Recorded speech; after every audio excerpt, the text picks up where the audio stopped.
Define me as what I am, and try me as just a simple man. I'm no harm to you, I'm just doing the best I can. Hi guys! Hello. Welcome to the Nicole show, or whatever we're calling it now. This is So many names. Yeah, so many things. This is one of my best friends in the world, Joe Lampert. I'm a lucky lady. I'm a lucky lady. And you all need to know who she is. You will soon enough anyway, through whatever channels, because she is doing great things right now in the world of art. Art being performing arts. You'll see. Anyway. But you can introduce yourself. How about Yes. that? Okay. Hello.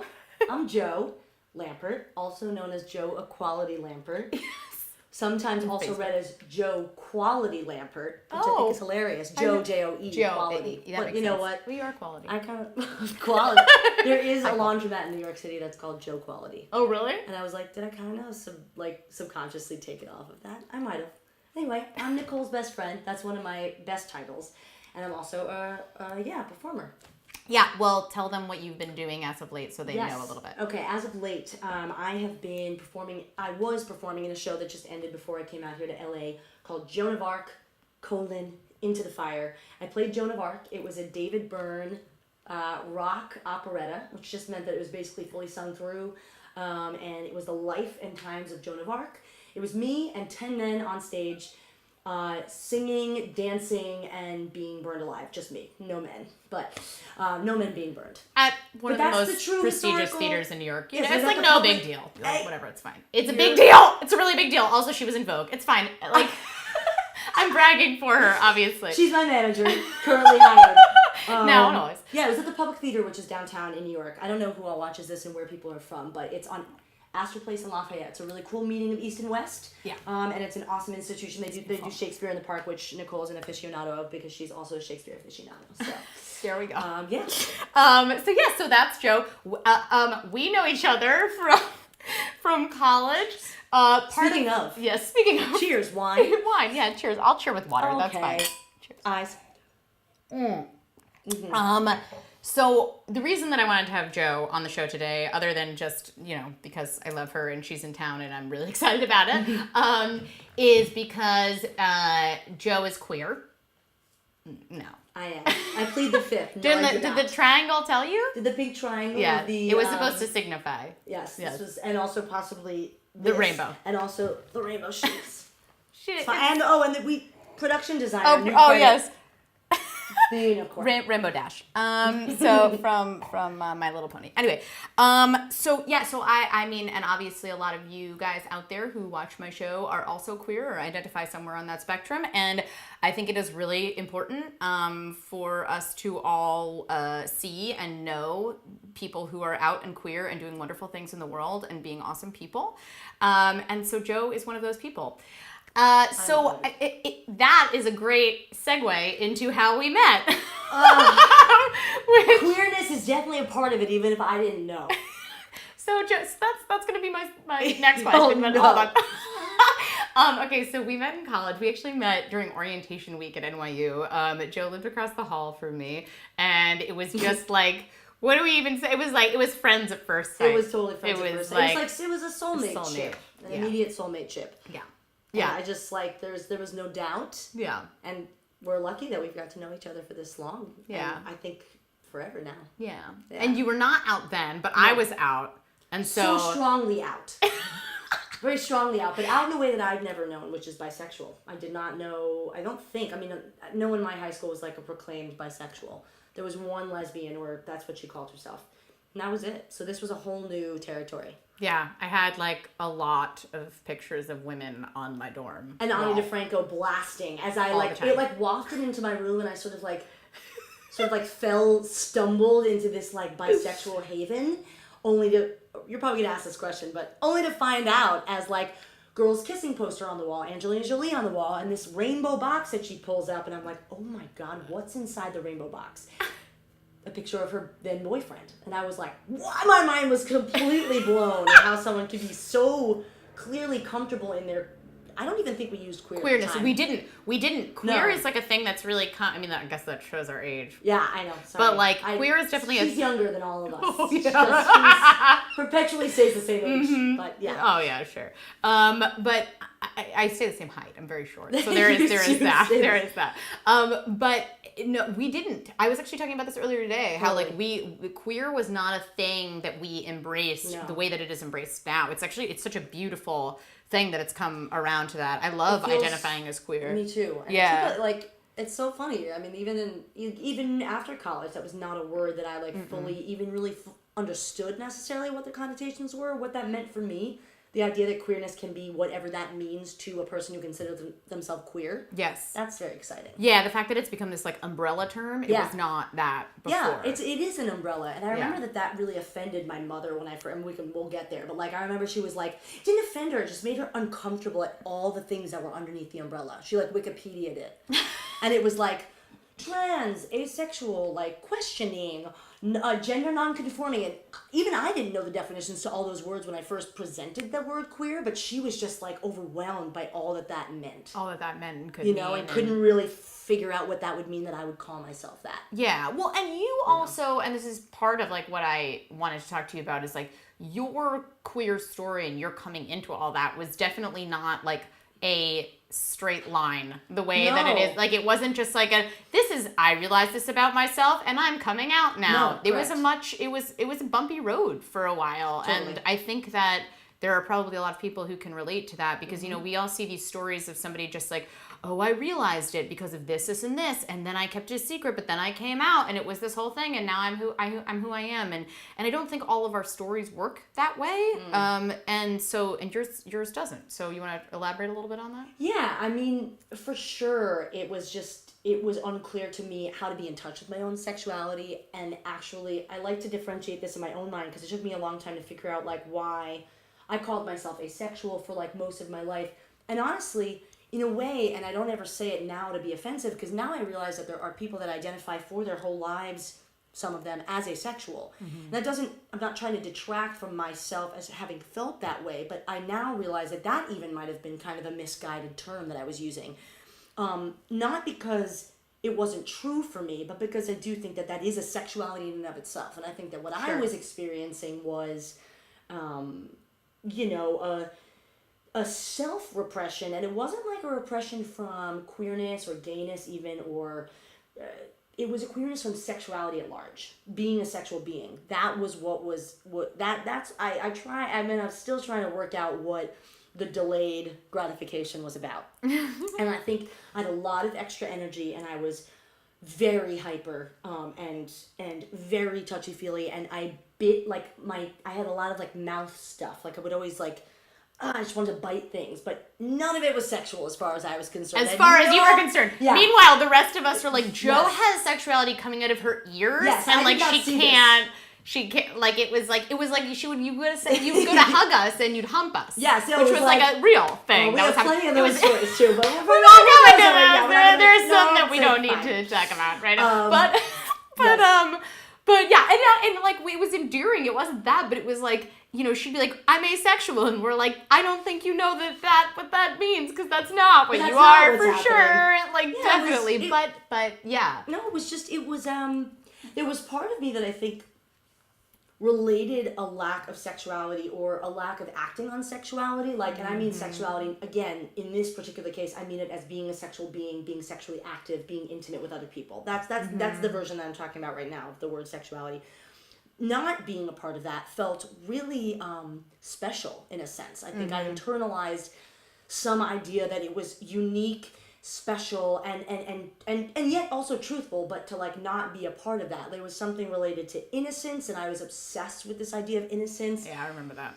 I'm not even haven't 100% wrapped my head around what that fully means or what that meant to me as like a young person, but it definitely was in my vocabulary and in my secret life where I was talking to myself, because I had sexual fantasies even if I were to look back now and admit that. But I was still, like, my persona was defined in a way by this lack of sexuality. Yeah. And it was embarrassing in some ways to me. And I think that's some childhood stuff, but I'm not 100% even sure why. And so therefore, like, sexuality just, for me, came later. And as soon as it was a sexuality, as soon as I was able to be sexual, then it was very clear to me, but it was still in secret. And again, still not because it was another woman, which it was, but because that seems like 100% natural to me as soon as it happened. I was like, okay, well that's that. But it was about just an identity that I had to unpack then, about what it meant to be someone who was being intimate and sexual and emotionally intimate, and those things were just very difficult to admit to myself, to talk about with my parents, to talk about at large. I mean, I hid things from my friends. Although she was the first person that knew everything, so I didn't know. You didn't know I had too much. It's mainly because I didn't. From this one, because I didn't really let her. It was just like there may have been a time where I trapped her in a bathroom. I don't know. It's like fine. we're stories. History. It's so many years of history. Yeah, I actually in the like when I was writing the questions down a little bit to ask you, I was like, your queer story (parentheses our queer story). And it's amazing that we're saying our queer story, because again, like, gosh, the use of the word queer is my god, I know, so liberating, but also was not a thing. But like also something that I've found interesting over the years, and I guess I haven't checked in with you for a while on this, mainly because queer is just so like catch-all that it's like I don't feel like, and I know you so well that I don't feel like I need to like be like, how do you identify these days? Totally. Like I can't remember the last time I asked you that, but for our viewers, do you use the word dyke and lesbian and things like that though too, but not as much. I use the word dyke. I don't call myself a lesbian, not because I think it's a bad word or that I don't love the word even, but I dyke has always felt like it has a socio-political connotation, some kind of sense of like the Dyke March in NYC. It has subversive. Something to do. It's subversive. It's political. It's a reclamation. And it feels, that is the word that I use, like hands down. It's queer and dyke. Yeah. Lesbian, I don't know. If people call me lesbian, I'm not like, let me correct you on that. But there's something boxier about it to me. There's something a little bit just personally. Clinical. It feels a little clinical to me. And like it in a way. It feels a little dated to me. It is a little dated. Yeah. Or like calling a woman gay, which I think I actually kind of love. It's kind of like reclaiming like 90s clothes, or like, I don't know, like it feels very, but I will say that a lot of it has always been, and I think that's why you're saying this, like, I'm labelless, and I do love the idea of claiming a labellessness. Yeah. And queer, somehow, it is a label. It connects us. It's connective tissue. Yes. But it also feels free of a direct connotation. Yeah, so that makes it's sense. Elusive in some way. I'm not saying like we need to all be elusive and everything has to be a secret and weird and hard to define, but there is something that is I do connect to about that. It can be what it is for you, and I understand that. Yes. I mean, I definitely have very mixed feelings about labels, because I genuinely feel like whatever you say you are, I go for it. That's what you are. And but like, I've always appreciated about you, and correct me if I'm wrong, but bisexual, because there is so much visibility, there are so many issues about visibility as bisexuals in this society, male or female, or even post-gender, just like but that term. Yeah. And so I've always been, when people ask me like how you do define yourself based on what you do, I do like to say like you're a staunch bisexual, and I don't know if that's what you still say. Yeah, it is. But it feels like a proclamation, a social and political statement, because it's really important, I think, in knowing you to who you are. Yeah. And it's not boxy, it's just the truth. No, it's just the truth. Right. Exactly. And I for me, a label was very liberating. And I understand why it's not to other people. 100% but like, get that. Yeah, for me it was like when I stumbled upon bisexual, or like when it came at me from various different directions, and I was like, yes, it like became this answer to this like looming question of like, am I gay? Am I straight? What's going on? Like 100%. For so long. And then when that came into being as an actual possibility, it was like, oh, thank God. Like, it felt fantastic to have that label and to be able to, like, use a word to say, this is what I am, and have it encompass it. And, like, it's a funny thing, because I've even thought about, like, well, am I really pansexual? Because, like, I haven't personally had any, well, I actually have had sexual experiences with trans people who were not out as trans at that point. Oh, they became, for sure. Or they transitioned after? Yes. Who my first girlfriend is trans. Right. That's so right. yeah, Gosh, but that was think not about something that. that they came out about until a couple years ago. So I knew them as a woman at that time. So like, so I've never been with somebody who's like post transition. Though I can't imagine that I wouldn't be attracted to trans people. Like I am attracted to. Implies? Pan is like is not just because bi means two, right? Right. So then that's saying two genders, and so then I'm like, oh well, would pan be more more representative, because I do feel like I would probably be attracted to people who don't identify on just on the binary, you know. But I don't know. So, but like bisexual for me, what that meant. Yeah. Okay, that's interesting. Yeah. But bisexual for me still feels right, based on my experience, I guess. And I think that is, and because it's been for so long, and because frankly, there is such a lack of visibility, and there needs to be there feels like a need for pride about that, and volume, and like and being out there on the line for that. Yeah, exactly. And so like wearing that label on my sleeve feels socially very important. Right. So yeah. Okay. So how does your being queer affect the way that you see the world, your perspective of the world, and second to that, or perhaps tied up in that, how does it affect your art and the choices that you make about what you want to pursue, the kinds of projects, the whatever? Well, it's interesting that that's the way you put it, just regarding the art part. Like, what do I want to pursue? Because I do think that is a part of it. And the other part is that people will just tell you, you're really specific. And when they say specific, they really mean you're a dyke with short blue hair, and you're not going to be able to play every role.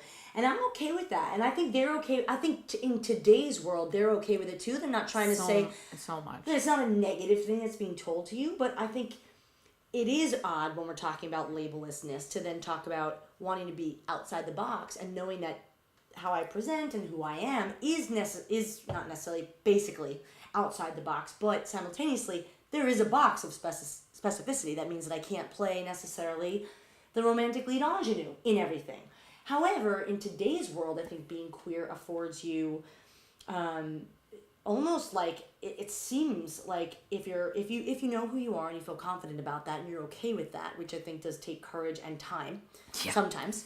Although younger and younger, I'm like, wow, people are so brave and cool. Like, I was not that brave and cool and aware. Sure, but I still think that there's a journey.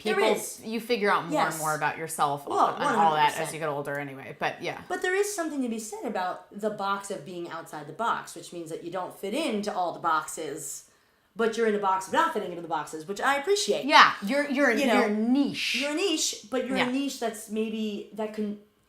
The word prove, I don't love the word prove, but let's just use it for now for lack of a better word. You can prove these days because they are trying to reflect a more widespread view of culture and subculture. I think we're getting into like a really cool time in TV and film, and have been over these last years. You can surprise people. You can surprise people by being so sure about who you are, being so quote unquote different in certain worlds. This might seem really different to some people.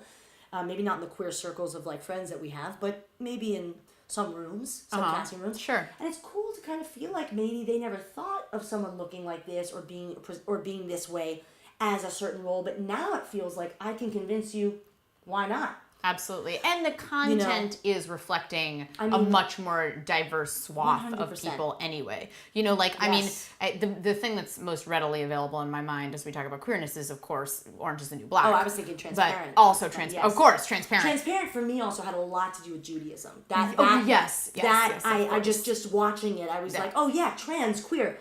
Jews, but represented in a kind of colloquial ethnicity version of Jewishness that I feel like I've never seen reflected. It's as much about Judaism as it is about trans, about being trans. I think that show is. And like the queer Jewishness kind of makes me think, okay, as an artist, I'm being reflected on television in a way that has never been the case before. Yeah.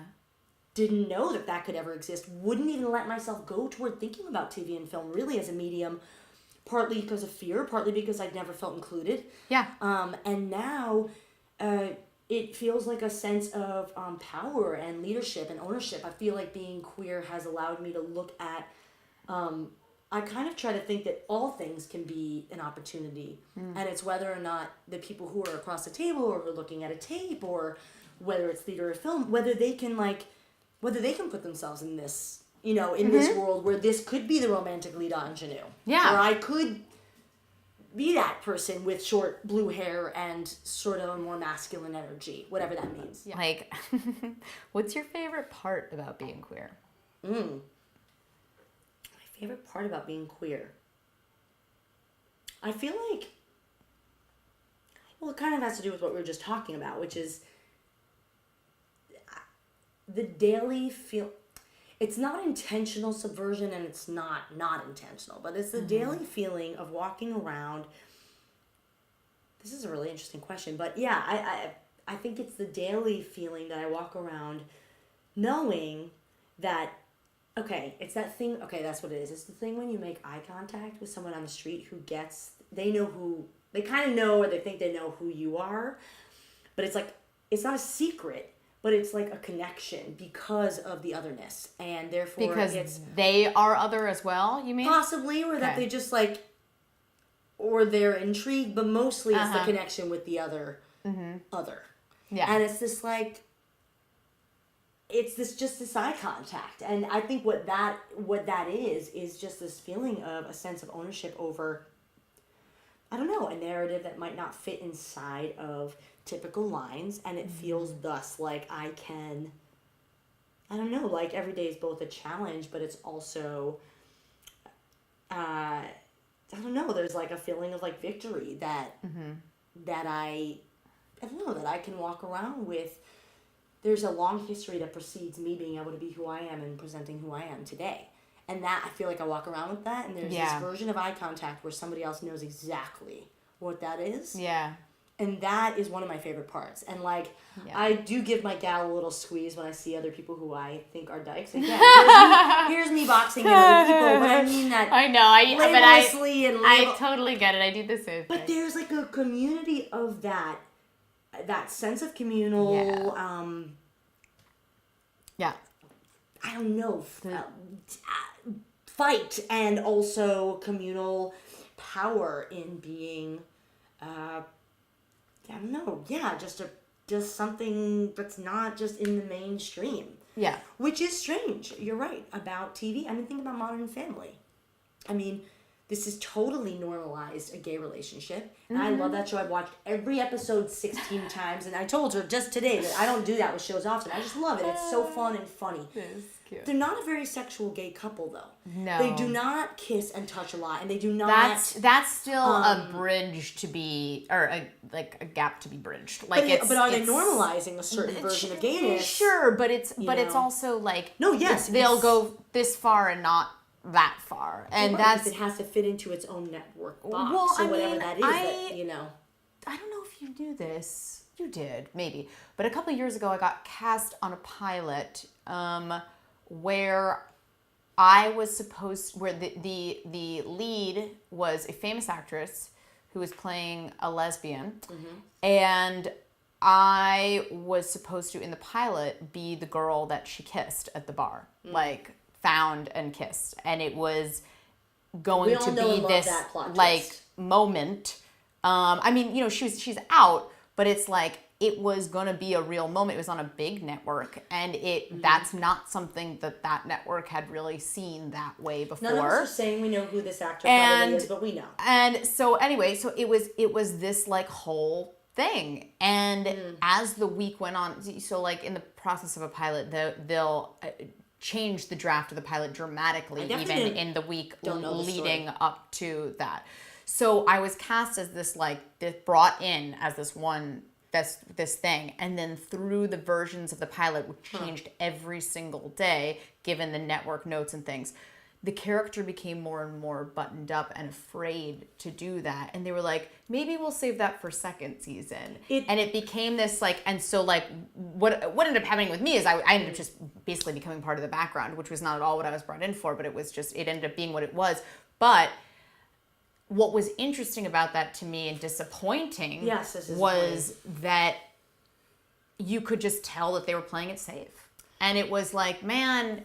Okay, so... And I don't know. And also the show ended up getting canceled, and I wonder sometimes if they had gone that first route, whether I was in it or not, but maybe a more truthful route. If they'd pushed it more in the beginning, if that would have actually played better. I don't know, Well, and what you just said about safe, I think that's exactly...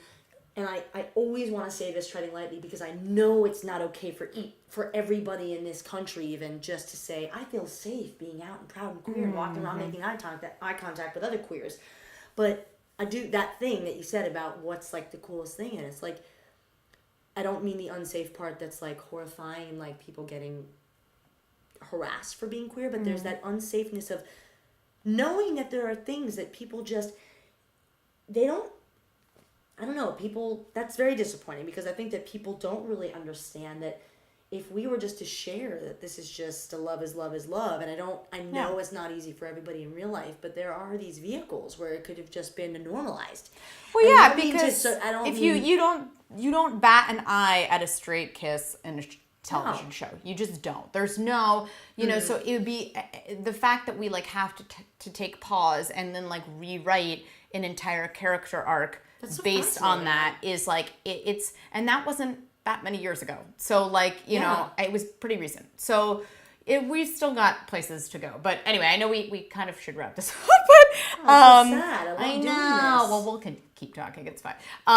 But the last thing that I wanted to ask was if you had any advice for people who are young and queer and coming out and or thinking of coming out or afraid, what would that be in the, given your experience?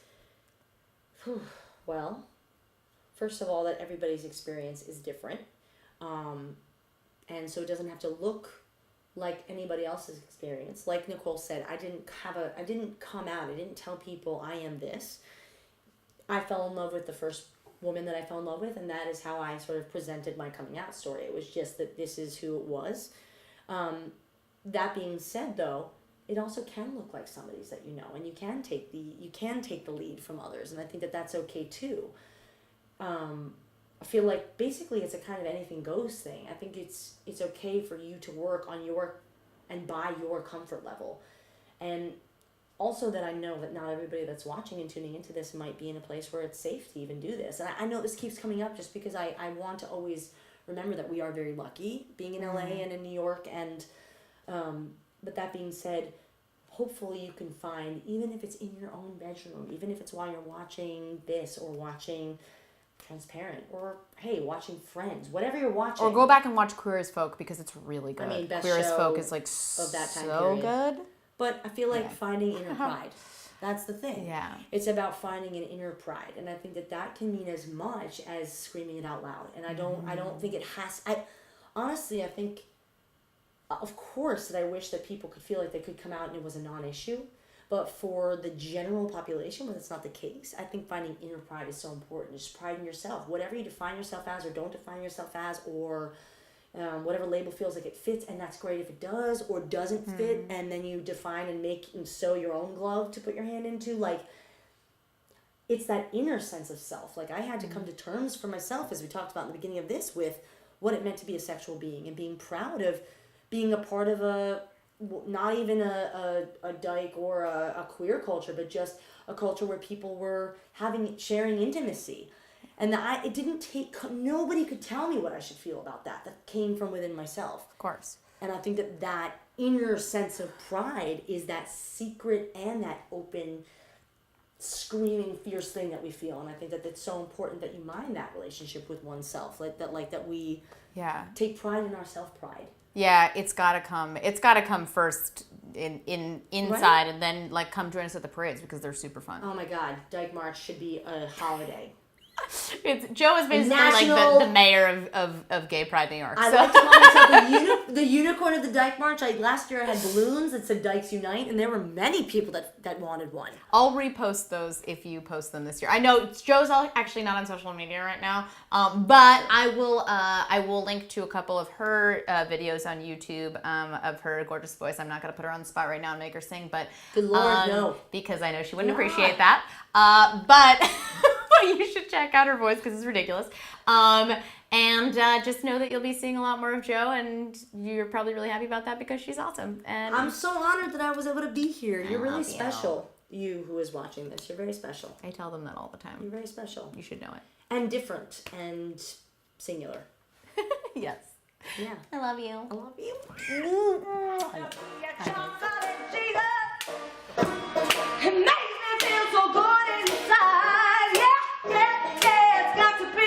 a chocolate